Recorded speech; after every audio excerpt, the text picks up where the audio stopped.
So ఇప్పుడు still విజయ డైరీకి పోస్తే 42+ పడుతుంది. కానీ మెయిన్ ప్రాబ్లం ఏంటంటే వాళ్ళ బిల్స్ టైం కు రాకపోవడము, మనకి ఇంత ఫామ్ మెయింటైన్ చేయాలంటే మనకు అది చాలా కష్టం అవుతుంది. సో అందుకోసం అని చెప్పేసి.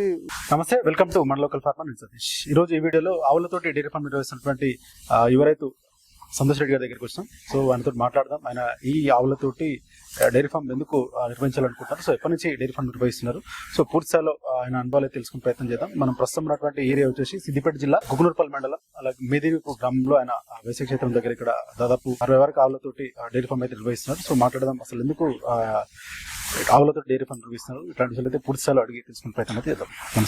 నమస్తే. సో ఎందుకు మీరు డైరీ ఫామ్ లో పర్టికులర్ గా ఎక్కువ బఫెలోస్ తోటి నిర్వహిస్తుంటారు కదా, బఫెలో తోటి మెయింటైన్ చేస్తుంటారు, సో మీరు ఎందుకు ఆవులతో డైరీ ఫామ్ నిర్వహిస్తున్నారు? అంటే యాక్చువల్లీ ఇనిషియల్ గా నేను స్టార్ట్ చేసింది వచ్చేసి గిర్రావులతోటి. సో గిర్రావులతోటి నేను ఓన్ మార్కెటింగ్ హైదరాబాద్ కి బాటిల్ ప్యాకింగ్ లో 120 రూపీస్ 130 రూపీస్ పర్ లీటర్ అది చేసేవాడిని. అది బాగానే నడుస్తుండే. కానీ ఇంకా నాకేంటంటే మెయిన్ గా నేను ప్రొఫెషనల్ నాది వచ్చేసి సాఫ్ట్వేర్, నేను ఇన్ఫోసిస్ లో జాబ్ చేస్తాను. ఇంకా నాకు కొంచెం బర్డెన్ అవుతుంది, స్ట్రెస్ అవుతుంది. మనకు ఇక్కడ నుండి అక్కడికి వెళ్ళేటప్పుడు వెహికల్ మానిటర్ చేయడం, 3 o'clock లేసి, ప్లస్ మళ్ళీ ఎవరైనా డెలివరీ బాయ్ రాకపోతే నేను వెళ్ళడం, ఇంకా అదంతా నాకు కొంచెం స్ట్రెస్ అవుతుంది అని చెప్పేసి ఇంకా స్లోగా నేను గిర్ నుండి అప్పుడు గిర్ తో పాటు నేను బఫెలోస్ కూడా కస్టమర్స్ నాకు బఫెలో మిల్క్ కూడా కావాలి మాకు గిర్ ఆవులతో పాటు అనేసరికి అలా 2 కంటిన్యూ చేశాను కొన్ని రోజులు, 1.5 year నడిపించాక ఆల్ ఆఫ్ సడన్ ఇంకా అది వద్దు, నాకు స్ట్రెస్ అవుతుంది అని చెప్పేసి నేను ఇంకా అది క్లోజ్ చేసి స్లోగా గిర్రావులు తగ్గించుకుంటూ హెచ్ఎఫ్ ఆవులు అన్ని క్రాస్ అంటే 70% హెచ్ఎఫ్ బ్రీడ్ సెలెక్ట్ చేసుకొని వీటిని స్లోగా పెంచుకుంటూ వచ్చిన. సో ఇనిషియల్ గా నేను 14 గిర్రావులతో స్టార్ట్ చేసిన. సో మధ్యలో ఒక 5 బఫెలోస్ యాడ్ చేసుకున్నాను. ఆ తర్వాత స్లోగా వాటిని తగ్గిస్తూ ఇనిషియల్ ఒక 5 హెచ్ఎఫ్ కప్స్ తీసుకొచ్చి ఎలా ఉంటాయి ఏంటి మిల్కింగ్ అనేది చూసుకొని ఓకే పర్లేదు బాగానే ఉంది అనుకున్నాక స్లోగా ఎక్స్పాండ్ చేస్తూ వచ్చాను. ఇప్పుడు ప్రజెంట్ మనకు చిన్నవి పెద్ద అన్ని కలిపితే అరౌండ్ మనకు 80 వరకు ఉంటాయి. 80 వరకు ఉంటాయి. అంటే అన్ని ఈఫర్స్ దూడలు అన్ని కలుపుకుంటే 80 వరకు ఉంటాయి. అందులో కొన్ని బఫెలో మాత్రం ఒక 4-5 ఉన్నాయి. సో అయితే మీరు ఫస్ట్ మీరే సొంతంగా మార్కెటింగ్ చేద్దామని ప్లాన్ తోటే గిరావులు తీసుకొచ్చి చేసాము. 1.5 year వరకు. ఇప్పుడు మనం చూస్తున్నటువంటి ఈ లైఫ్ స్టాక్ ఎన్ని రోజులు అవుతుంది మెయింటైన్ చేయవచ్చు? ఇది కూడా 1.5 year అవుతుంది. కాకపోతే ఏంటంటే ఇన్ యానిమల్స్ అనేటివి ఒక లాస్ట్ 1 year నుండే యానిమల్స్ పెంచాను. అంతకుముందు ఫస్ట్ 6 months తక్కువ యానిమల్స్ ఒక 11-12 హెచ్ఎఫ్ తోటే చూశాను ఎలా ఉంటది, మనకు వర్కౌట్ అవుతుందా కాదా ఏంటి అనేది చూసుకున్నాకే తర్వాత ఒకసారి ఎక్స్పాండ్ చేసాను. జనరల్ ఎక్కువ బఫెలో మెయింటైన్ చేస్తుంటారు కదా. అవును. అంటే మళ్ళీ సేమ్ ప్రాబ్లం నాకు, అంటే బఫెలో అయినా గిర్ర కౌస్ అయినా నాకు మార్కెటింగ్ నేను చేశాను. పర్ డే మేము ఆల్మోస్ట్ 250 liters వరకు వెళ్ళాము.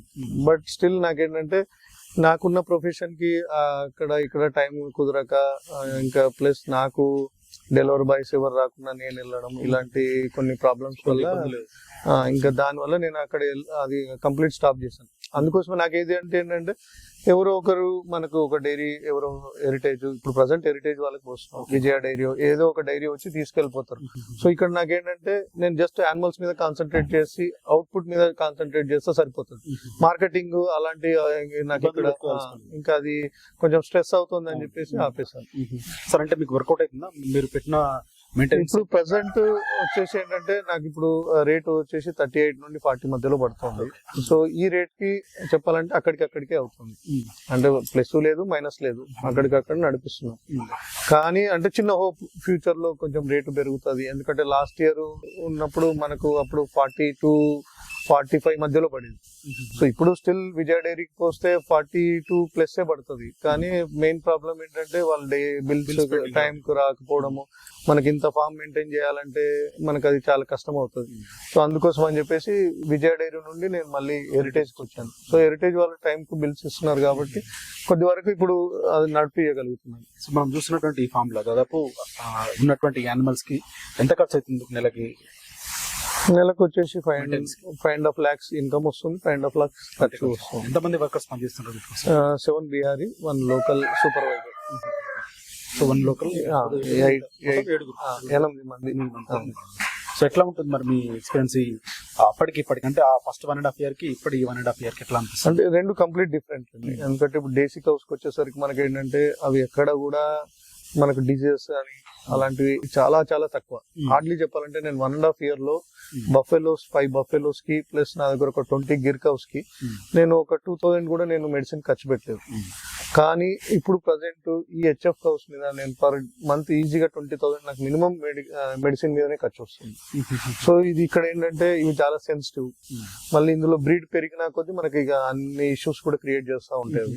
సో ఆబ్వియస్ గా ఇక్కడ మనకు అవగాహన లేకుండా యానిమల్ మీద అసలు దాని డిసీజ్ ఏంటి అనేది మనం ఐడెంటిఫై చేయలేకపోతే మాత్రం డెఫినెట్ గా మనం యానిమల్ కూడా లాస్ అవ్వాల్సి వస్తుంటది కొన్నిసార్లు. అంటే మీకు అట్లా సిచ్యువేషన్స్ ఏమైనా ఫేస్ చేసారా? స్టార్టింగ్ లో 1-2 చేసాము. ఒకసారి థైలేరియా ఒక కేసు వచ్చింది. సో నాకు అప్పుడు యాక్చువల్ గా నాకు ఇది బాగా ప్యాషన్, సో బాగా నేర్చుకున్నాను. ట్రైనింగ్స్, ఆన్లైన్ ట్రైనింగ్స్ అలా చాలా తీసుకున్నాను. యాక్చువల్ నేను ఇది స్టార్ట్ చేసే కంటే ముందు 2 years జర్మన్ లో ఉన్నాను. సో అప్పుడు నాకు చాలా లీజర్ టైం దొరికేది. సో ఆఫీస్ నుండి రాగానే నేను కూర్చొని వీటి గురించి బాగా స్టడీ చేసి చాలా మొత్తం డీప్ గా దాని గురించి కంప్లీట్ గా తెలుసుకొని అన్ని చేశాను. బట్ స్టిల్ ఏంటంటే అది ఫస్ట్ నాకు హెచ్ఎఫ్ తీసుకురాగానే ఆ డిసీజ్ నేను ఐడెంటిఫై చేయలేకపోయినా. ఇంకోటి ఏంటంటే అప్పుడు లోకల్ వెటర్నరీ గోపాల మిత్ర వాళ్ళకు కూడా అంత పెద్ద ఐడియా లేకుండా, సో వాళ్ళు ఏంటంటే థైలేరియాకి మామూలుగా డైరెక్ట్ గా మనం బుటలిక్స్ కానీ లేకపోతే మెడిసిన్ దానికి సంబంధించిన ఆ డ్రగ్ కి సంబంధించింది ఏదో ఒకటి మనం వాడి ఉండుంటే కవర్ అయిపోయేది, యానిమల్ బతికేది. కానీ ఇంకా అది మేము చేసిన మిస్టేక్ అది. ఈ లోకల్ వాళ్ళకి గుర్తు పట్టలేక వాళ్ళు కూడా సెలైన్ ఎక్కించి అది ఆయనతో జస్ట్ అదే రోజు నైట్ చనిపోయింది. ఆ తర్వాత నాకు సేమ్ చాలా సార్లు వచ్చింది, సేమ్ డిసీజ్ వచ్చింది. కానీ ఇప్పటి వరకు ఒక్కటి కూడా మళ్ళీ యానిమల్ లాస్ అవ్వలేదు. అది తర్వాత కాపాడుకోగలిగిన. అంటే మిల్కింగ్ కానీ లేకపోతే రెసిస్టెన్స్ కానీ మన వాతావరణం తట్టుకోవడం కానీ ఏమి బాగా అనిపిస్తుంది? యాక్చువల్ గా హెచ్ఎఫ్ ఎప్పుడైనా కాంప్లికేటెడ్, మనకి ఇష్యూస్ వస్తూనే ఉంటాయి. మిల్క్ హెచ్ఎఫ్ లోనే ఎక్కువ, ఎట్ ద సేమ్ టైం మనకు డిసీజెస్ కూడా హెచ్ఎఫ్ లోనే ఎక్కువ, మెయింటెనెన్స్ వీటికే ఎక్కువ. సో దీంతో పోలిస్తే మనకు జెర్సీ కొద్ది వరకు మనకు బెటర్. కానీ మిల్క్ ఇప్పుడు ఇది పర్ టైం మనం 14-15 లీటర్స్ ఇచ్చేవి కూడా ఉన్నాయి. ఇప్పుడు నాకు ఇది 30+ ఇస్తుంది, అది పర్ డే 30+ ఇస్తుంది. మనం జెర్సీలో ప్యూర్ జెర్సీ 100% జెర్సీ అయితే మాత్రం మనం అలాంటి ఎక్స్పెక్ట్ చేయొచ్చు. ఇక్కడ ఏంటంటే ఇది 70% క్రాస్ అయినా కూడా మనకు మిల్క్ వస్తుంది. కానీ అక్కడ మనకు జెర్సీలో ఏంటంటే మిల్క్ అంత రాదు, కానీ మెయింటెనెన్స్ వరకు ఖర్చు తగ్గుతుంది. ప్లస్ డిసీజెస్ అంటే ఇప్పుడు కొందరు పెద్దగా నాలెడ్జ్ లేని వాళ్ళకు, లాంటి వాళ్ళకు, కొత్తగా పెట్టుకునే వాళ్ళకి అలాంటివి సెలెక్ట్ చేసుకుంటే ఏంటంటే కొంచెం వాళ్ళు ఇబ్బంది తక్కువ ఉంటుంది వాళ్ళకి. అంటే మీరు కొద్ది రోజులు జర్మనీలో ఉన్నారు, ఇక్కడికి అంటే మీకు అంతకంటే ముందు మీకు ఏమైనా ఎక్స్పీరియన్స్ ఉండదా? ఎట్లా నాకు యాక్చువల్ అంటే చిన్నప్పటి నుండి బాగా ఇంట్రెస్ట్, దాని ఇంట్రెస్ట్ తోటే నేను యాక్చువల్గా జర్మనీ కంటే ముందు నుండే నేను ఇంకో కంట్రీ విజిట్ చేసినప్పుడు కూడా నాకు అక్కడ టైం ఉండేది. సో అప్పటి నుండే నేను ఒక ప్లాన్ ప్రకారం ఎలా చేయాలి, ఎలా అయితే సస్టైన్ అవుతుందని ఒక నేను చాలా రోజుల నుండి ఇంకా దానికోసం నేను చాలా ఇంకా మళ్ళీ నేను ఏంటంటే ఓన్ మనీ తోటే పెట్టాలి, లోన్ లాంటివి తీసుకోకుండా పెట్టాలి అని చెప్పి దానికోసమే స్పెషల్ గా నేను ఆన్ సైట్ వెళ్ళింది కూడా ఈ మనీ, దీనికోసమే మనీ కావాలి అని వెళ్ళాను. సో ఇప్పుడు మనం చూస్తుంది సొంత ల్యాండ్, ఇది సొంత ల్యాండ్. ఎన్ని ఎకరాలు కేటాయించుకున్నారు డైరీ ఫామ్ కోసం? అంటే ఈ షెడ్ రూములు ఇట్లా చిన్న ఓపెన్ ప్లేస్ ఇదంతా కలిపితే ఇది 1 acre మీద ఉంటుంది. ఒక 4.5 acres లో మనం సూపర్ నేపర్ గడ్డి వేసాము. 4.5 acres సరిపోతుందా? సఫిషియెంట్ లేదు, యాక్చువల్ గా 4.5 acres సరిపోదు. మాకేంటంటే ఈ చుట్టుపక్కల మొక్కజొన్న మనకు వాళ్ళు కంకి ఇచ్చినాక అది మాకు దొరుకుతుంది సీజన్స్ లో. సో అది తీసుకొచ్చుకుంటాం, ఎకరానికి 2,000-3,000 అలా ఇచ్చేసి మేము అది తీసుకొచ్చి ఫీడ్ చేస్తాం. దాని వల్ల కొంచెం మిల్క్ కూడా మనకు పెరుగుతుంది, యానిమల్ కూడా బాగుంటుంది. సో రెండు ఇంకా డైలీ అట్లే ఉంటుందా? అది పచ్చిగడ్డి సూపర్ నేపర్ ప్లస్ మాక్సిమం అంటే ఒక 365 days లో ఒక 150 to 200 days మాకు బయట అది దొరుకుతుంది. దొరికినప్పుడు 1 time అది 1 time సూపర్ నేపర్ బ్యాలెన్స్ చేస్తుంది. ఓకే, తర్వాత వీటికి దానా ఇచ్చే విషయంలో ఎట్లా ఉంటుంది? కొంచెం దానా ఎక్కువ ఉంటుంది. అవునండి, అంటే ఇప్పుడు దేనికైనా కూడా మిల్క్ అవుట్పుట్ దాన్ని బట్టి మనం దానా వాడుకోవాలి. ఇప్పుడు మనకు నార్మల్ గా సైంటిఫిక్ గా కూడా చూసుకుంటే 3 liters కి 1 kg దానా ఇవ్వాలని చెప్పి హెచ్ఎఫ్. మనకు అదే బఫెలో అయితే 2 liters మిల్క్ కి 1 kg దానా వాడుతుంది. సో ఇంకా నేను ఇక్కడ ఏంటంటే వీటికి 4 రకాల దానా ఇంగ్రీడియంట్స్ కలుపుతుంటాం. మెయిన్ గా వచ్చేసి మక్క, పత్తి కానీ అప్పుడప్పుడు పల్లి ఉంటే పల్లి, 2 మళ్ళీ గోధుమ తౌడు, కంది చున్ని. ఈ 4 వాటితో పాటు ఇంకా మినరల్ మిక్చర్ నేను కొంచెం బయట వాడే వాళ్ళకంటే కూడా ఎక్కువ వాడుతుంటాను. సో దానికోసం మీరు చూడొచ్చు కూడా యానిమల్ ట్రైనింగ్ నేను కాల్షియం ఏం వాడట్లేదు కానీ మినరల్ మిక్చర్ కొంచెం ఆల్మోస్ట్ బయట వేరే దాని మీద ఉండే డిస్క్రిప్షన్ లో కంటే కూడా నేను ఒక 30-40% ఎక్కువనే వాడతాను. సో దానివల్ల అదనపు బెనిఫిట్ ఏముంటుంది అడిషనల్ గా? అంటే కొంచెం యానిమల్ ఏంటంటే దాని రెసిస్టెన్స్ పవర్ అనేది కొంచెం బాగుంటది, అంటే ఊరికే డిసీజెస్ రాకుండా బాగుంటది. ప్లస్ ఇంకొకటి ఏంటంటే మనకి మిల్క్ క్వాలిటీ కూడా బాగుంటది, టైంకి హీట్ కి రావడం కానీ అలాంటి ప్రాబ్లమ్స్ కూడా మనకు తక్కువ అయిపోతాయి, హీట్ కి రావడం అన్ని కరెక్ట్ గా ఉంటాయి. అది ప్లస్ మళ్ళీ మేము ఇంకా దానాలో సాల్ట్ ఒకటి, మళ్ళీ సోడా, ఇంకొకటి ఫీడ్ సేఫ్ అని చెప్పేసి వాడుతుంటాం. అంటే మేము బయట నుండి తీసుకొస్తాం కాబట్టి సో ఫీడ్ సేఫ్ అని నియోస్పర్క్ వాళ్ళది ఒకటి వాడుతుంటారు. అంటే అది టాక్సిన్ బైండర్, ఇన్ కేస్ అలా వాళ్ళు ఏంటంటే చాలా కెమికల్స్ అవి వాడుతుంటారు కదా, సో యానిమల్ కి మనకి డిస్టర్బ్ అవ్వకుండా అని చెప్పేసి అది వాడుతుంటాం. ఓకే, మీరు అంటే తీసుకున్నప్పుడు అన్ని 61 సార్లు తీసుకుంటా అంటే? లేదు, నేను అది ఫస్ట్ వచ్చేసి ఏంటంటే గిర్ కౌస్ తీసేస్తూ స్లోగా ఒక 5 HF తెచ్చాను, ఆ తర్వాత మళ్ళీ ఒక 7 తెచ్చాను, అలా స్లోగా తీసుకొచ్చి తర్వాత ఈ కొత్త షెడ్ వేసాం. అప్పుడు ఆ పాత షెడ్ మాత్రమే ఉండే. సో ఈ కొత్త షెడ్ వేసాక ఇక్కడ దగ్గరలో ఇంకొక డైరీ ఫామ్ వాళ్ళు క్లోజ్ చేస్తున్నారంటే యానిమల్స్ మొత్తం తీసుకొచ్చి ఒకటేసారి ఫుల్ అయిపోయింది. కాకపోతే దాంట్లో ఏంటంటే ఎక్కువ ఈఫర్స్ ఉంది. సో నేను కొన్ని సెలెక్టెడ్ కౌస్ మాత్రం నేను ఉంచుకొని మిగతా సేల్ చేసేసి ఈఫర్స్ అన్ని ఉంచుకున్నాను. సో జనరల్ గా ఎక్కువ డైరీ ఫామ్ లలో కొంచెం దూడలు ఎక్కువ చనిపోయేటువంటి సిచ్యువేషన్స్ ఉంటాయి. అవును, మేము కూడా ఫేస్ చేస్తాం. ఎందుకు అట్లా జరుగుతుంది? మీ ఎక్స్పీరియన్స్ అంటే దానికి ఓవర్కమ్ చేసారా మీరు? ఓవర్కమ్ ఇట్లాంటి జరుగుతుంటది అంటే ఎప్పుడో ఒకసారి అవుతుంటాయి, కానీ అంటే మేము ఏంటంటే దానికి ఒక ప్రోటోకాల్ లాగా పెట్టుకున్నాం. అంటే డెలివరీ అయ్యాక సో దూడకి ఏం కేర్ తీసుకోవాలి, సో మదర్ కి ఏం కేర్ తీసుకోవాలి, సో ఇది దూడకి ఏ రోజు ఏమేమి చేయాలి అనేది మేము ప్రాపర్ గా చేసుకుంటాం. సో ఫస్ట్ మనం ఇప్పుడు ఈయనగానే మెయిన్ ఏంటంటే దాంట్లో దాని బొడ్డుకు కొంచెం ఆవు నాకడం వల్ల ఇన్ఫెక్షన్ రావడం, బొడ్డు వాడడం, దాని వల్ల చనిపోవడం, అదొక ఇష్యూ. సో దాన్ని మేము ఏం చేసామంటే ఇంకా టించర్ ఐడిన్ తో దాన్ని క్లీన్ చేసుకొని, సో ఇంకొకటి మేము ఆవును దూడను సపరేట్ చేస్తాం. ఎందుకంటే ఇన్ని ఆవులతో అన్ని దూడలు మెయింటైన్ చేయాలంటే అందులో చాలా మొగయి కూడా ఉంటాయి. సో అది మనకు ఫైనాన్షియల్ గా అది వైబుల్ కాదు కాబట్టి నేను ఇంకా అది క్లోజ్ చేసేసి ఏది ఇన్నా కూడా అదే రోజు సపరేట్ చేసేస్తాం. ఇప్పుడు బయట ఫారిన్ లో పెద్ద పెద్ద వాళ్ళు ఎలా చేస్తున్నారో అదే ప్రాసెస్.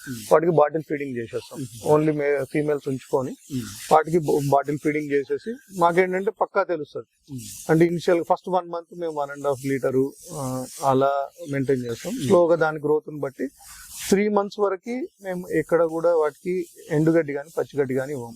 ఎందుకంటే వాటికి మామూలుగానే వాటికి 4 అర్రలు అని అంటారు, దాని పొట్టలు 4 ఉంటాయి కాబట్టి సో అందులో హ్యూమన్ మొత్తం డెవలప్ కావాలంటే దానికి 3 months టైం పడుతుంది. సో అప్పటి వరకు చాలా మంది ఈ లోకల్లో రైతులంతా చేసే మిస్టేక్ ఏంటంటే పుట్టగానే దానికి ఏం చేస్తారంటే అది ఒక 10 days తర్వాత మెల్లగా దాని ముందు పచ్చిగడ్డి కానీ ఏదో ఒకటి వేస్తూ ఉంటారు, మేతలు పట్టిస్తారు చేస్తారు. కానీ దానివల్ల మెయిన్ ప్రాబ్లం ఏంటంటే మనకు మెల్లగా పొట్ట కూడా దిగుతుంటది, ఎందుకంటే దానికి పొట్ట మొత్తం డెవలప్ అవ్వదు.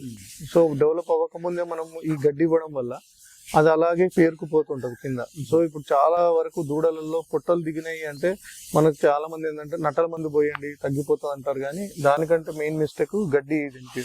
సో ఫస్ట్ ఒక 3 నెలల వరకు గడ్డి తినిపి 3 నెలల వరకు ఓన్లీ మేము ఏంటంటే per day 2.5 liters to 3 liters వరకు ఇస్తాం. అంటే 3 months పోయే వరకు. ఎట్ ద సేమ్ టైం ఒక 15 days తర్వాత చిన్నగా పిల్లెటు దానా కొంచెం అలవాటు చేస్తాం. ఓన్లీ దానా పాల మీద మాత్రమే 3 months ఉంచుతాం. సో 3 months తర్వాతే అవి కొంచెం పెద్ద దూడలతో కలుపుతాం, అప్పటి వరకు సపరేట్ గానే ఉంటాయి. ఇప్పుడు మీరు అక్కడ చూస్తే అక్కడ అవి చిన్న దూడలకు సపరేట్ గానే ఉంటాయి, ఆ తర్వాత ఇక్కడ మీరు ఆ పెద్ద వాటిలోకి వెళ్ళిపోతుంది. పార్టీషన్ చేసి పెట్టుకున్నాం. సో అట్లా కేర్ తీసుకున్నందుకు కొంచెం మోటాలిటీ తగ్గుతుంది. స్టిల్ హెచ్ఎఫ్ ఏంటంటే ఇప్పుడు మనం ఇంకొకటి ఏం చేస్తామంటే మంచి క్వాలిటీ తీసుకోవాలని చెప్పి మనం ఇప్పుడు నేనైతే ఏబిఎస్ వాళ్ళది మంచి చెమ్మని వాడుకుంటాం, మంచి దూడలు రావాలి. అది బ్రీడ్ పెరిగిన కొద్దీ అది కూడా మనకి ఇబ్బంది అవుతుంది. ఏంటంటే తట్టుకోవడం, దూడలు తట్టుకోవడం, మళ్ళీ దానికి తోడు సీజన్ కూడా. అంటే సపోజ్ కంటిన్యూగా వర్షాలు పడుతున్నాయి, అప్పుడు కూడా దూడలు సిక్ అవ్వడము, లేదంటే బాగా చలి పెట్టినప్పుడు మనము దాని కేర్ తీసుకోకపోతే అప్పుడు కూడా చనిపోవడం, అలాంటి ఇష్యూస్ అయితే ఉన్నాయి. కానీ అవి చాలా వరకు ఓవర్కమ్ చేస్తాం. ఫస్ట్ లో ఒకటి రెండు లాస్ అయ్యాక ఇంకా అది ఎందుకు అవుతుంది అనేది మేము చూసుకొని చేస్తాం. ఓకే, షెడ్ కొంచెం కొత్తగా రినోవేట్ చేసుకున్నాను కదా, సో షెడ్ సైజెస్ ఎట్లా ఉన్నాయండి? అంటే మంచిగా నీట్ గా కనిపిస్తుంది. ఇది యాక్చువల్లీ ఏంటంటే దీంట్లో నేను పాత దాంట్లో షెడ్ లో చేసిన మిస్టేక్స్ ఇందులో చేయొద్దు. సో అందుకోసం నేను పాత దాంట్లో ఏంటంటే నేను అక్కడ ఆవులు ఇప్పుడు ఫీడ్ తిన్నాయా లేదా ఏదన్నా వెళ్ళాలంటే నేను మధ్యలోకి వెళ్ళి చూడాల్సి వస్తుంది, వాటి లోపలికి వెళ్ళి చూడాలి. అవి తొక్కడం అంతా డిస్టర్బెన్స్ అవుతుంది. ఆ తొక్కడము కంటే కూడా ఒక దగ్గరికి వెళ్తే అంత కనబడదు నాకు. ఒక 4-5 ప్లేస్లలోకి వెళ్ళి చూస్తేనే మనకు అవి తిన్నాయా లేదా ఏంటి అనేది తెలుస్తుంది. నాకు ఇక్కడ ఈ షర్ట్ డిజైన్ నాకు ఇది ఓన్ డిజైన్, నేనే ఇంకా ఎక్కడేం చూడలేదు. నాకు ఓన్ గా ఎట్లా కావాలనేది కొంచెం ఎక్స్పీరియన్స్ తోటి చూస్తాను. అక్కడ మధ్యలో నిల్చుంటే నాకు ఇక్కడ మొత్తం ఈ షెడ్ లో నాకు 56 యానిమల్స్ పడతాయి. 56 యానిమల్స్ లో ఏది తిన్నది ఏది తినలేదు అనేది నేను ఒక ప్లేస్ లో ఉండి నేను చూడొచ్చు. ప్లస్ ఇంకోటి మళ్ళీ వీళ్ళకి లేబర్ కూడా ఏంటంటే మనకి వేయడానికి ఇక్కడ నుండి చాలా కన్వీనియంట్ ఉంటది, మనకు సూపర్వైజ్ చేసుకోవడానికి మనకు బాగుంటది, వాళ్ళకు. సో ఎందుకంటే అక్కడ మధ్యలో నుండి వచ్చి వాళ్ళకి గడ్డి వేయాలంటే కూడా వాళ్ళకి ఏంటంటే అవి కాలు దొక్కడం ఏదో ఒక డ్యామేజ్ అవ్వడం అలా ఉంటుంది. సో అందుకోసం అని ఇది చూస్ చేసుకున్నాను. ఇప్పుడు 120, వెడల్పు మనకు 40 feet. 120/40 ఎంత కెపాసిటీ ఉంటుంది అంటే యానిమల్ కెపాసిటీ అంటే అదే 56. అంటే నేను 4 feet ఇచ్చాను, మళ్ళీ ఒక 12 feet అక్కడ నేను గడ్డి కోసం అని వదిలేసాను. అందుకోసం అనే చెప్పి, లేకపోతే యాక్చువల్ 60 యానిమల్స్ పట్టాలి. ఇంకా నేను ఒక 4 యానిమల్స్ తీసేసి అక్కడ గడ్డి కోసం ఇందులోనే పెట్టేస్తున్నాను. జనరల్ మిల్క్ కెపాసిటీ ఎంత వస్తుంది పర్ డే? ఎంత వస్తుంది పర్ డే? ఇప్పుడు 500 అంటే రెగ్యులర్ గా కొంచెం మీ అంచనా అంటే యాక్చువల్ గా నాకు ఇప్పుడు 600+ రావాల్సింది, కానీ ఈ లాస్ట్ 1 week నుండి కొంచెం నేను ఆ మొక్కజొన్న కూడా నాకు కొంచెం దొరకట్లేదు, అదొకటి. ప్లస్ చలి పెరిగింది, చలి పెరగడం వల్ల కూడా నాకు ఒక మిల్క్ డ్రాప్ ఇప్పుడు ఒక 520, 530 అలా వస్తున్నాయి. అంటే యాక్చువల్ గా మీకు పిక్స్ అంటే మంచిగా అన్ని పాడేవులా ఉన్న టైంలో అంటే ఆ టైంలో నాకు 650+ యావరేజ్ గా ఎప్పుడు అంతే ఉంటుంది. యావరేజ్ అయితే 500 మినిమం వస్తుంది నాకు. ఇంకా 500+ ఎప్పుడు వచ్చినా ఇంకా అది నాకు బోనస్ లా. సో 500 వస్తుంది కాబట్టి మీకు పెట్టిన పెట్టుబడికి వచ్చేటువంటి ఇన్కమ్ సెట్ అయిపోతుంది. పెట్టుబడికి ఏం లేదు కానీ ఖర్చుకు దానికి సరిపోతుంది అంతే. ఇప్పుడు ఇంత పెట్టుబడికి ఎంత ఖర్చు అయింది మరి? అంటే ఇన్ని యానిమల్స్ తీసుకొచ్చి చేసి ఇంత ఒక 1.3, 1.4 crores అన్ని షెడ్ యానిమల్స్. ఇప్పుడు దాన్ని అది యాక్చువల్గా ఏంటంటే ఇప్పుడు నా ప్లాన్ ఏంటంటే వీటి మీద మనం మిల్కింగ్ చేస్తూ మనం పెద్దగా ఇన్కమ్ సంపాదించాలంటే కష్టం. మంచి క్వాలిటీ దూడలు తీసుకొని ఒక బ్యాచ్ లాగా తయారు చేసి వాటిని అమ్మడం వల్ల మనకు పర్ ఇయర్ మన ప్లాన్ ఎలా ఉండాలంటే మినిమం ఒక 15 కాఫ్స్ అన్న మనం రెడీ చేసుకొని ఒక 20 వరకు టార్గెట్ పెట్టుకోవాలి ఇన్ని యానిమల్స్ మీద. సో 20 మంచి కాఫ్స్ తీసుకొని 5 కాఫ్స్ మనం ఉంచుకొని 15 కాఫ్స్ అమ్మాలి. అది అలా చేయడం వల్ల ఏంటంటే 15 కాఫ్స్ అంటే ఆల్మోస్ట్ మనకు ఒక 13-14 lakhs మినిమం యావరేజ్ గా మనము పర్ ఇయర్ కి. అది ఇమ్మీడియట్ గా ఏం కాదు, ఎందుకంటే అవి రెడీ చేయాలంటే 2.5 years టైం పడుతుంది. సో అది ఒక ప్లాన్ లాగా చేద్దామని చెప్పేసి. అలా అయితే ఏంటంటే మనకు పర్ ఇయర్ ఒక కాన్స్టెంట్ ఇన్కమ్ క్రియేట్ చేసుకోవాలి. కొంత రావడానికి ఇక్కడ నుండి కొంచెం వస్తుంది, అవి మేజర్ అది పెట్టుకోవాలని చెప్పి ప్లాన్. అంటే మీరు జాబ్ చేస్తున్నారు చెప్పారు, సో ఇక్కడ సూపర్వైజర్ ని పెట్టి వర్కర్స్ పెట్టి చేస్తున్నారు. సో మరి ఇంత మీరు అనుకున్నట్టు అంటే అదే అంటున్నాను, మనకు బేసిక్ గా as a dairy farm owner గా మనకు చాలా పేషెన్స్ ఉండాలి. అంటే చాలా మంది ఏంటంటే ఫస్ట్ లో పెట్టిన ఇంట్రెస్ట్ ఉండదు, కానీ నేను ఆపోజిట్. అంటే నాకు డైలీ నాకు ఇంట్రెస్ట్ పెరుగుతూనే ఉంటుంది కానీ తగ్గదు.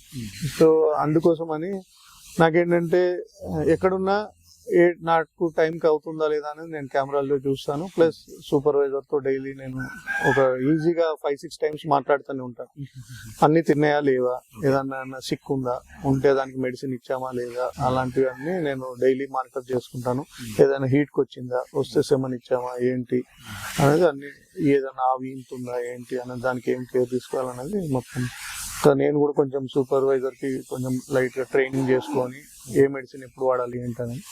ఇంకా నాకు ఇంట్రెస్ట్ తోటి మొత్తం మెడిసిన్ నేనే నేర్చుకున్నాను. ఇంకా మేము యాక్చువల్గా హార్డ్లీ ఒక 5% ఎమర్జెన్సీ కేసులో మాత్రమే మేము వెటర్నరీ డాక్టర్ ని కన్సల్ట్ అవుతాం. మోస్ట్లీ మేమే ఓన్ గా మెడిసిన్ ఇచ్చేసుకుంటాం. ఎట్లాంటి వెటర్నరీ రిలేటెడ్ ఏం వచ్చినా కూడా మీరే తీసుకుంటాం. మాక్సిమం ఒక సెమన్ వేయడము, సెలైన్ పెట్టడం, ఆ 2 తప్పించి మిగతావన్నీ మేమే చేసుకుంటాం. నా దగ్గర ఎప్పుడు ఒక 40,000-50,000 స్టాక్ ఉంటుంది మెడిసిన్స్ అన్ని. మొత్తం మెడికల్ షాప్ లో ఎలా ఉంటుందో నా దగ్గర కూడా మొత్తం కనిపిస్తుంది. ఇది కాదు, ఇంకా లోపల ఇది చాలా చిన్నది, అంటే డైలీ యూజ్ చేసేవి ఇక్కడ పెట్టుకుంటాం. మెయిన్ వచ్చేసి నాకు రూమ్ లో చాలా పెద్ద ఉంది. సో జనరల్ గా ఎవరైనా కొత్తగా ఈ డైరీ ఫామ్ వైపు కానీ లేకపోతే మీలాగా కౌ ఫార్మ్స్ సరే కౌస్ అయితే కంప్లీట్ గా రేట్ లేదు కాబట్టి కొంచెం తీసేసే పరిస్థితిలో ఉంది. అవును. అయితే యాక్చువల్ గా ఈవెన్ నాకు కూడా ఏంటంటే ఈ 3 years లో నాకు అంటే ఈ ఎక్స్పీరియన్స్ తోటి నాకు కూడా బాగా అర్థమైంది ఏంటంటే కౌస్ లో మనం సస్టైన్ కావాలంటే కొన్ని మనకు ముందే ప్లాన్ చేసి పెట్టుకోవాలి. యాక్చువల్ గా నేను ఏంటంటే ఇనిషియల్ గా నాకు డేసీ కౌస్ మీద ఇంట్రెస్ట్ ఉండి వీటి మీద పెద్దగా నేను అంత ఎక్కువ స్టడీ చేయలేదు. అంటే మధ్యలో ఇంకా అనుకోకుండా అక్కడ నుండి ఇటు రావడం వల్ల అప్పటి నుండి స్టార్ట్ చేశాను. కానీ యాక్చువల్గా దీనికి కంప్లీట్ ఏంటంటే హెచ్ఎఫ్ వచ్చేసరికి మనం ఏదైనా పెద్ద ఫామ్ చూసినా కూడా చెప్పాలంటే మీడియం సైజ్ ఫార్మ్స్ క్లోజ్ అవుతున్నాయి. రైతులు ఎవరు తీసేయట్లేదు, చిన్న చిన్న రైతులు అలాగే ఉంచుకుంటున్నారు. వాళ్ళకు ₹1-2 తక్కువ వచ్చినా వాళ్ళు వేరే రెగ్యులర్ గా వాళ్ళకి అది మెయిన్ ఇన్కమ్ అది కాదు కాబట్టి సో వాళ్ళు ఉంచుకుంటారు. మీడియం సైజ్ ఫార్మ్స్ క్లోజ్ చేసుకున్నారు. పెద్ద సైజ్ వాళ్ళకి ఏంటంటే వాళ్ళకు లార్జ్ షెడ్స్ అంతా ఏంటంటే వాళ్ళు సైలేజ్ మీద ఆధారపడతారు. సో వాళ్ళ దగ్గర ఏమవుతుందంటే మిల్క్ యావరేజ్ ఎక్కువ ఉంటుంది. ఇప్పుడు మనకు మినిమం సింపుల్ గా చెప్పాలంటే ఒక ఫామ్ లో మనకు ఒక 16 to 18 లీటర్స్ యావరేజ్ గా ఇంకా ఉంటే మనకి ఆ ఫామ్ మనకు సక్సెస్. అక్కడ చాలా మంది పోతున్నారు. ఈవెన్ స్టిల్ నాది ఇప్పుడు 13.5-14 వరకే ఉంది. దాన్ని మనం మెల్లగా అంటే ప్లాన్ చేసి 16 దాటాలి మన యావరేజ్. అది దాటకపోతే ఏమవుతుందంటే ఇంకా మనకు ప్రాఫిట్ ఏమి ఉండదు. ఇప్పుడు నాకు 13-14 దగ్గర ఉన్నాను కాబట్టి బార్డర్ లో నడుస్తుంది, అక్కడక్కడికే అయిపోతుంది. అది మనకు 16, 18, 20 యావరేజ్ గా తీయగలిగితే మనకు కొన్ని lakhs లో రావచ్చు. చాలా మంది thumbnails లో యూట్యూబ్ లో పెడుతుంటారు లక్షలు వస్తున్నాయి అంటే వస్తాయి, కానీ అంత ఈజీ కాదు. ఫస్ట్ ఆఫ్ ఆల్ మనకేంటంటే మన దగ్గర చాలా చాలా హార్డ్ వర్క్ చేసే తత్వం ఉండాలి. ఇంకొకటి ఏంటంటే పేషెన్స్ చాలా ఎక్కువ ఉండాలి. ఎందుకంటే లేబర్ తో చేయాల్సిన పని ఇది. ఎప్పుడు ఏ రోజు ఏమవుతుందో తెలియదు. మళ్ళీ ఇది లైఫ్ స్టాక్, ఏ రోజు ఎలాంటి ఇష్యూ వస్తుంది, ఎలాంటి డిసీజ్ మనకు అటాక్ అవుతుంది అనేది కూడా మనకు చెప్పడానికి లేదు. సో మనం అన్నిటికీ రెడీగా ఉండాలి. మనకు అంటే డబ్బులు వచ్చిన రోజు ఏదో బాగా మనం హ్యాపీగా ఫీల్ అయ్యి తర్వాత అలా అని కాకుండా ప్రతిరోజు మనకేంటంటే నాకు ఎలా అంటే పర్సనల్ గా ప్రతిరోజు నాకేంటంటే ఏదో నేర్చుకునేటట్టు ఉండాలి నాకు. అందుకోసం ఈ ఫీల్డ్ పెట్టుకుంటాను. ఇక్కడ ప్రతిరోజు ఏదో ఒకటి నేను నేర్చుకుంటుంటాను. అది వాటి ఫుడ్ విషయంలో కానీ ఇంకేదైనా విషయంలో కావచ్చు. ఏదో ఒక డిసీజ్ కొత్తది మాకు తెలియంది వచ్చినప్పుడు కానీ అట్లా నేర్చుకుంటున్నాను. సో అయితే జనరల్ గా మీడియం ఫార్మ్సే క్లోజ్ అవుతుంది. పెద్ద ఫార్మ్స్ లో ఏంటంటే వాళ్ళకు ప్లాన్ ఉంటది, వాళ్ళకు ఎక్స్పర్ట్స్ ఉంటారు. సో వాళ్ళు అవసరమైతే ఎక్స్పర్ట్స్. ఇంకోటి ఏంటంటే మనకు మీడియం ఫార్మ్స్ ఎందుకు క్లోజ్ అవుతున్నాయి అంటే మెయిన్ గా ఫాడరు ఫీడ్ మేనేజ్మెంట్ ఇదే. లేబర్ అనేది ఎక్కడైనా ప్రాబ్లమే, అది చిన్న అయినా పెద్ద అయినా కానీ. ఒకటి ఏమవుతుందంటే మీడియం సైజ్ వాళ్ళు ఏమవుతుందంటే ఇప్పుడు నాలాంటి ఫార్మ్స్ లేబర్ మీద ఎక్కువ డిపెండ్ అవుతాం. ఎందుకంటే మనం ఆటోమేటిక్ చేయలేము, కొన్ని చేయలేము. కానీ నేనేమంటానంటే అవసరమైతే ఇప్పుడు సపోజ్ నేను ఇప్పుడు 80 యానిమల్స్ పెట్టుకున్నాను, 80 కాకుండా నేను ఒక 30-40 యానిమల్స్ కి రిస్ట్రిక్ట్ చేసుకొని మెషినరీ మనం ఇంట్రడ్యూస్ చేయాలి. అంటే సపోజ్ ఇప్పుడు TMR మిషన్ ఉంది. సో TMR మిషన్ వల్ల ఏమవుతుందంటే ఒకరే 100 యానిమల్స్ కైనా కూడా 10 minutes లో ఫీడింగ్ అయిపోతుంది. సో ప్లస్ గడ్డి కట్ చేయడం కూడా, ఈ గడ్డి కట్ చేయడం అనేది కూడా చాలా ఛాలెంజింగ్ అవుతుంది. ఎందుకంటే కరెక్ట్ గా దొరకరు మనకి లోకల్ లేబర్ కానీ లేకపోతే బీఆర్ లేబర్ కానీ. వాళ్ళు షెడ్ లో ఎంత పని అయినా చేస్తారు కానీ వాళ్ళు పోయి పొలంలో గడ్డి కోయమని అంటే కొయ్యరు. సో దానికి మనకు రీప్లేస్మెంట్ ఏంటంటే ఇప్పుడు చాలా వరకు ట్రాక్టర్ మౌంటెడ్ చాప్ కటర్స్ వచ్చినాయి అలాంటివి. లేకపోతే బెస్ట్ థింగ్ ఏంటంటే సైలేజ్ చేసుకోండి. సైలేజ్ కు మించిన మనకు ఫాడర్ వీటికి ఇంకా లేదు. సో సైలేజ్ మనం చేసి పెట్టుకోగలిగితే అసలు లేబర్ మీద మనకు చాలా తక్కువ డిపెండెన్సీ ఉంటుంది. ఎందుకంటే హార్డ్లీ ఒక 1 week 10 days మనం కష్టపడాలి. ఒకసారి సీజన్ వస్తుంది, మొక్కజొన్న సీజన్ లో మొత్తం వాళ్ళ రైతుల దగ్గరికి వెళ్ళి మాట్లాడుకొని ఒకసారి చాప్ చేసుకొని మనం స్టోర్ చేసి పెట్టుకొని కావాల్సినప్పుడు ఓపెన్ చేసి పెట్టుకున్నామంటే సో అది చాలా బాగుంటది. దానివల్ల మీరు ఇమాజిన్ కూడా చేయలేరు అంత మిల్క్ వస్తుంది. మనం అనుకున్న యావరేజ్ ఉన్నదా ఆ యావరేజ్ కంటే కూడా చాలా ఎక్కువ వస్తుంది. సింపుల్ చెప్తాను, అంటే మా ఫ్రెండ్ దగ్గర సూపర్ నేపర్ మీద 26 లీటర్స్ ఇచ్చింది. అది అదే డైరెక్ట్ గా కాన్ వేసాడు, అంటే కంకితో వేసిన మక్కతో పాలు జిత్తే స్టేజ్ లో వేసినప్పుడు 30 to 35 లీటర్స్ వరకు వెళ్ళింది అది. అదే Double అయింది. అంటే యానిమల్ లో ఇక్కడ ఏంటంటే అది బ్రీడ్ ఉన్న యానిమల్, సో మంచి టాప్ బ్రీడ్. సో దాంట్లో మిల్క్ కెపాసిటీ ఉంది. అదే సైలేజ్ మీద 46 లీటర్స్ వెళ్ళింది. అంటే ఎంత డిఫరెన్స్ ఉంది, 26 ఎక్కడ 46 ఎక్కడ. అంటే బ్రీడ్ యానిమల్ మన దగ్గర పెట్టుకొని మనం దాన్ని ఫుల్ ఫ్లెడ్జ్డ్ గా దాని దగ్గర కెపాసిటీ మొత్తం మనం తీయలేకపోతే కూడా మనం మైనసే తప్ప యానిమల్ మనకు లాస్ చేయడం కాదు. మనమే దాన్ని కరెక్ట్ గా ప్రాపర్ ఫీడింగ్ చేయట్లేదు. సో అదే చేస్తున్నాం మనం. ఏంటంటే చాలా మంది అనుకుంటారు ఇప్పుడు రీసెంట్ గా కూడా పాల పోటీలు అక్కడ హర్యానా అక్కడ జరిగినప్పుడు మొన్న 82.82 kgs పర్ డే ఒక ఆవు ఛాంపియన్ ఫస్ట్. అంత ఎట్లా తీస్తున్నారు ఇక్కడికి మనకి పెద్ద హార్డ్లీ ఉంటే ఒక 5% 10% వేరియేషన్ ఉంటుంది. అంటే వెదర్ చూసుకుంటే అంతకంటే ఎక్కువ ఏమీ ఉండదు. కానీ అక్కడ ఎలా తీస్తుంది, మన దగ్గర చూసుకుంటే 40 లీటర్స్ 45 ఇవ్వడమే ఇక్కడ మన దగ్గర మ్యాక్సిమం. అంతకంటే ఎక్కువ ఎక్కడో ఒకటి ఉంటది. అది కూడా అక్కడ నార్త్ నుండి తీసుకొచ్చిన అలాంటివి ఉంటాయి. మన దగ్గర ఓన్ గా డెవలప్ చేసినవి అయితే 40-45 లీటర్స్ దాటినవి అయితే నాకు తెలిసినంత వరకు లేదు. సో మెయింటెనెన్స్ ప్రాపర్ గా తీసుకుంటే మనం చేయట్లేదు. డెఫినెట్ గా సౌత్ ఇండియాలో ఎస్పెషల్ గా తెలుగు స్టేట్స్ లో ఎక్కడ కూడా చాలా మంది ఏంటంటే అది మూస పద్ధతి వెనకటి నుండి ఎలా వస్తున్నాయి. అదే ఇప్పుడు నేను చేసిన మిస్టేక్ అదే. యాక్చువల్గా చెప్పాలంటే హెచ్ఎఫ్ అనే దాన్ని లూజ్ హౌసింగ్ లో పెట్టాలి. వాటికి ఈ తాళ్లు కట్టేయడం ఇట్లా ఉండదు. అది ఫ్రీ బర్డ్. అది ఎంత ఫ్రీగా ఉంటే అంత ఎక్కువ మిల్క్ వస్తుంది. ఇప్పుడు నేను అంతకు ముందు ఏంటంటే ఈ లైన్ మొత్తాన్ని వదిలేసేవాళ్ళం బయట ఓపెన్. ఇదంతా నాకు క్లోజే ఉంటది కాబట్టి అప్పుడు నేను వదిలేసేవాడిని. నాకు ఆల్ ఆఫ్ సడన్ అంటే ఫస్ట్ డే మనం వదిలేసిన రోజు 20 లీటర్స్ పెరిగింది ఒక్కటేసారి ఈ లైన్ లోనే. ఖాళీ ఈ లైన్ లోనే అన్ని ఒక లీటర్ పెంచేసాం. ఏంటంటే వాటికి స్ట్రెస్ ఎంత తక్కువ ఉంటే మనకి మిల్క్ అంత బాగా జనరేట్ చేస్తుంది. 24 hours వాటిని కట్టేసి మనం మిల్క్ రావాలంటే అది మిషన్ కాదు కాబట్టి కొంచెం ఎంతైనా స్ట్రెస్ లో ఉంటుంది. హెచ్ఎఫ్ కి మెయిన్ గా స్ట్రెస్ ఫ్యాక్టర్. ఎంత స్ట్రెస్ ఫ్రీ ఉంటే అంత మిల్క్ వస్తుంది మనకి. సో కొత్త ఎవరైనా డైరీ ఫామ్ రంగంలోకి రావాలనుకున్నా లేకపోతే తీసేసే వాళ్ళకు కూడా మీరు తీసేసే వాళ్ళకు అంటే వాళ్ళు ఆల్రెడీ అనుభవించి ఉంటారు. కానీ నేనేమంటా అంటే వాళ్ళు ఇన్ని రోజులు చేసింది కరెక్ట్ గానే చేసామా లేకపోతే ఇంకేమైనా చేస్తే మనం ఏమన్నా పాజిటివ్ కి రావచ్చా అనేది కొంచెం చూసుకోవాలి. చూసుకొని ఇప్పుడు బయట కూడా కొందరు ఏంటంటే ఎక్స్పర్ట్స్ ఉన్నారు. అవసరమైతే కొంచెం డబ్బులు పే చేసైనా ఫామ్ ని మనం పాజిటివ్ కి రావాలంటే ఎలా తీసుకురాగలుగుతాం, ఏమేం చేయగలిగితే వస్తుంది అనేది ఒక చిన్న సలహా తీసుకొని స్టిల్ అది మనకు నచ్చకపోతే అప్పుడు క్లోజ్ చేసుకోవడం బెస్ట్.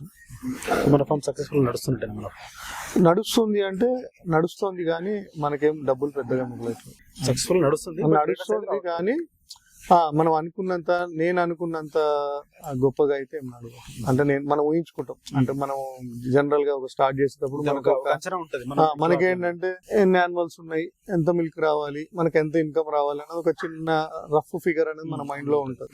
సో దాన్ని మనం ఎగ్జాక్ట్ గా రీచ్ అవుతలేమని ఒక చిన్న బాధ. బట్ స్టిల్ ఏంటంటే నాకు హోప్ కూడా ఏంటంటే నెక్స్ట్ 6 months 1 year లోపల చిన్న ప్లాన్ ఉంది అన్నట్టు. ఇది మొత్తం లూజ్ హౌసింగ్ చేసేసి స్లోగా వీటిని ప్రాపర్ గా హెచ్ఎఫ్ బ్రీడ్ ని ఎలా పెంచాలో అలా పెంచాలని ఐడియా ఉంది. బట్ నేను అదే మిస్టేక్ అవుతుంది ఏంటంటే నాకు చెయ్యాలి కొంచెం మళ్ళీ మనం ఇన్వెస్ట్ చేయాలి. సో ఇన్వెస్ట్ చేయకుండా వీటిని యానిమల్స్ కొంచెం తక్కువ చేసేసి అదే డబ్బులతో లూజ్ హౌసింగ్ చేసి కంప్లీట్ గా సైలేజ్ ఫీడ్ చేయాలి. ఎందుకంటే నేను ఆల్రెడీ సైలేజ్ చేశాను. ఇప్పుడు నా దగ్గర 50 tons మొన్ననే కంప్లీట్ అయింది. 50 tons అక్కడ గుంత తీసి పెట్టాను. ఆ సైలేజ్ వేసినప్పుడు నాకు 100 liters ప్రొడక్షన్ పర్ డే పెరిగింది. సో అది ఇంకా అవి ఫ్రెష్ కౌస్ కావు, అంటే డిఫరెంట్ స్టేజెస్ లో ఉన్నాయి లాక్టేజ్. సో అదే మనం మంచిగా ఒక ఫ్రెష్ బ్యాచ్ ఉండి మనం సైలేజ్ వాడితే మాత్రం ఆ మిల్క్ మనం ఇమాజిన్ చేయలేం. చాలా బాగా వస్తుంది, క్వాలిటీ బాగుంటది, మనకు ఫ్యాట్ బాగా వస్తుంది, యానిమల్ ఫుల్ కండిషన్ లో ఉంటది, టైం హీట్ కి వస్తుంది, కట్టడము అవన్నీ పర్ఫెక్ట్ గా ఉంటాయి. అప్పుడు ఏంటంటే మనకు ఓనర్ కూడా రిస్క్ తక్కువ ఉంటది కాబట్టి మనము హ్యాపీగా ఉండొచ్చు. లేదు మనము చాలా మంది ఇంకొక మిస్టేక్ కూడా చేస్తున్నారు ఏంటంటే ఫీడింగ్ దగ్గర పోతుంది, ప్లస్ లేబర్ మేనేజ్మెంట్. లేబర్ ను ఎలా చూడాలి అనేది కూడా చాలా మందికి తెలియక, సో వాళ్ళతో మనం ఎలా పని చేయించుకోవాలనేది రాక కూడా చాలా మంది ఫార్మ్స్ మూసేస్తున్నారు. మెయిన్ ఏమనంటే లేబర్ సమస్య అంటారు. నా దగ్గర నేను 3 years లో ఏ రోజు కూడా నేను లేబర్ ఇష్యూ ఫేస్ చేయలేదు. ఒక 1-2 days కొంచెం అంటే వాళ్ళు ఏదో చిన్న వాళ్ళు లొల్లి పెట్టుకున్నా కూడా మనకు టెన్షన్ పెడతారు. బట్ స్టిల్ నాకేంటంటే కాంటాక్ట్స్ పెంచుకున్నాను లేబర్. ఇప్పుడు నాకు ఆల్మోస్ట్ ఒక 50 members బీఆర్ వాళ్ళు మినిమం 50+ తెలుసు. ఒకరు కాకుండా ఒకరు మనకు వచ్చేస్తున్నారు. ప్లస్ నా దగ్గర ఉన్న వాళ్ళని నేను ఇప్పుడు వాళ్ళని పోండి వెళ్ళిపోండి అని చెప్పి నేను బయటకు నెట్టేసినా కూడా పోదు. ఎందుకంటే వాళ్ళకి ఇంతకంటే నా దగ్గర కంటే సుఖంగా వాళ్ళకి ఎక్కడ దొరకదు. అంటే నేను చాలా చూశాను కాబట్టి, అంటే కొన్ని ప్లేస్లు ఉండొచ్చు, బట్ స్టిల్ నా దగ్గర కొన్ని ఫెసిలిటీస్ కానీ వాళ్ళకి ఇచ్చే పే కానీ అదంతా కూడా టైం టు టైం ఇస్తాను కాబట్టి వానికి గవర్నమెంట్ జాబ్ చేసినట్టుగా టైం టు టైం పడిపోతుంది. సో వాళ్ళు హ్యాపీ, మనం ఏదైనా చెప్పినా ఇంకా ఎక్స్ట్రా చేయడానికి కూడా రెడీగా. Thank you. సో ఇది ఇప్పటివరకు ఆయన అనుభవాలు అయితే చూసినాం. సో దాదాపు 3 సంవత్సరాల నుంచి అయితే ఈ ఆవుల డైరీ ఫామ్ అయితే మెయింటైన్ చేస్తున్నారు. సో ఆవులతోటి, సో ఫస్ట్ అయితే గిరావులతోటి మెయింటైన్ చేసినప్పుడు కూడా కొంచెం మార్కెటింగ్ లో డెలివరీ విషయంలో కూడా కొంత ఇబ్బందులు, అంటే ఎవరికైతే పాలు అందించాలో వాళ్ళకు డెలివరీ సరిగ్గా చేయలేకపోవడం వల్ల డెలివరీ బాయ్స్ తోటి కూడా కొంత ఇబ్బంది పడి అటు నుంచి హెచ్ఎఫ్ ఆవులతోటి డైరీ ఫామ్ అయితే ఏర్పాటు చేసిన చెప్తున్నారు. సో ప్రజెంట్ అయితే హెరిటేజ్ లో పోస్ట్ దాదాపు 30 నుంచి 40 రూపాయల చొప్పున 1 లీటర్ కు తీసుకున్నట్టు చెప్తున్నారు. సో ప్రజెంట్ దాదాపు 500 లీటర్ల పైచులకి అయితే పాల ఉత్పత్తి డైరీ నుంచి వస్తున్నట్టుగా సంతోష్ రెడ్డి గారు చెప్తున్నారు. సో ఓవరాల్ కూడా డైరీ ఫామ్ అయితే సక్సెస్ఫుల్ నడుస్తున్నప్పటికీ కూడా అనుకున్నంత ఆదాయం, అంటే అంచనా ఆదాయాన్ని అయితే ఆయన ప్రస్తుతానికి అందుకోలేకపోతుంది చెప్పారు. సో ఫర్దర్ గా కూడా ఫ్యూచర్ లో అట్లాంటి ఆదాయాన్ని కూడా పొందేటువంటి అవకాశం ఉన్నట్టుగా కూడా చెప్తున్నటువంటి పరిస్థితి కూడా. సో నెక్స్ట్ వచ్చేటువంటి ఏదైతే నెక్స్ట్ జనరేషన్, అంటే ఇప్పుడు వచ్చేటువంటి కాప్స్ దూడలు ఉంటాయో వాటిని అమ్ముకుంటే కనుక, అంటే ఒక బ్యాచ్ తయారు చేసి దాని నుంచి వచ్చేటువంటి బల్క్ గా కొంత అమౌంట్ తీసుకునే విధంగా కూడా ప్లాన్ చేస్తున్నారు చెప్తున్నారు. సో గడ్డి విషయంలో కావచ్చు, అలాగే ఆవుకు ఆహారంగా అందించేటువంటి ఫుడ్ విషయంలో కూడా కొంత జాగ్రత్త తీసుకుంటే మంచి పాల దిగుబడిని కూడా పొందొచ్చని చెప్పి కూడా సంతోష్ రెడ్డి గారు చెప్తున్నారు.